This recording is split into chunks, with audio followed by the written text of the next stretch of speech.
Canada was Ed's village. He loved to go about in this city where he had long established relationships with people who worked in grocery stores and bookstores, pharmacies, dry cleaners, restaurants. They all called him Ed. Beyond Ottawa, in Oshawa and in many parts of Canada, he rarely went anywhere without meeting someone who wanted to greet him, to shake his hand and to thank him. Many recalled a brief meeting years previously in a way that made it clear that the speaker felt that Ed was their friend then and now.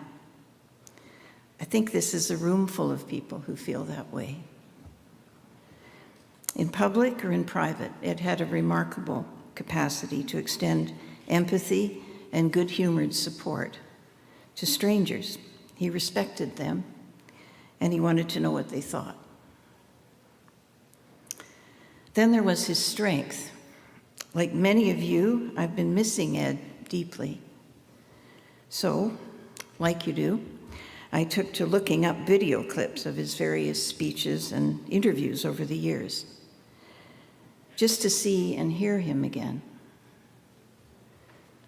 I found a wonderful speech that he made in early 2016. It was to the Broadbent Institute Summit. It was terrific, intelligent, erudite, funny, inspiring.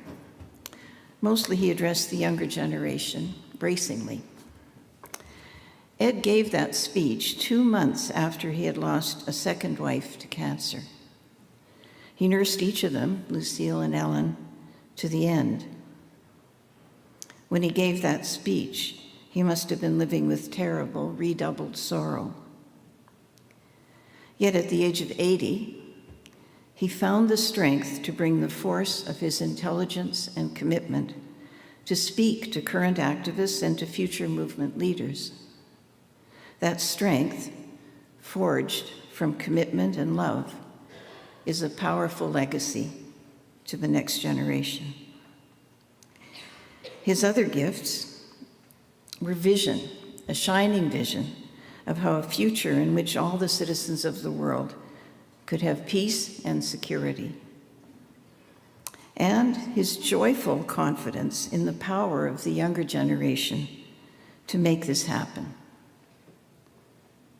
Ed's view was that social democracy did not occupy some most mushy middle ground, but rather it defined a principle-driven, practical approach to the steady building of a good society. This means containing corporate power and realizing political, economic, and social rights for all to create the conditions under which life could be not only endured, but above all enjoyed. He enjoyed the struggle, and he rejoiced in the gains. That is how Ed lived, and that is what I celebrate now as we come to terms with his death. À bientôt, Ed.